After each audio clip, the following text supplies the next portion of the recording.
In this tutorial, I'll show you how to invite guests to your Webflow workspace so you can collaborate with teammates, clients, or freelancers. Let's get started.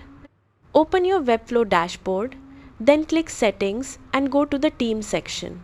Click Invite Member or choose the option to invite an agency or freelancer guest, depending on who you want to add.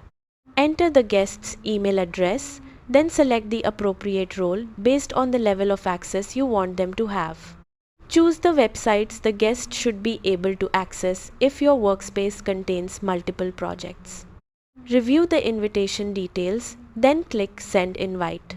Your guest will receive an email with instructions to join your workspace.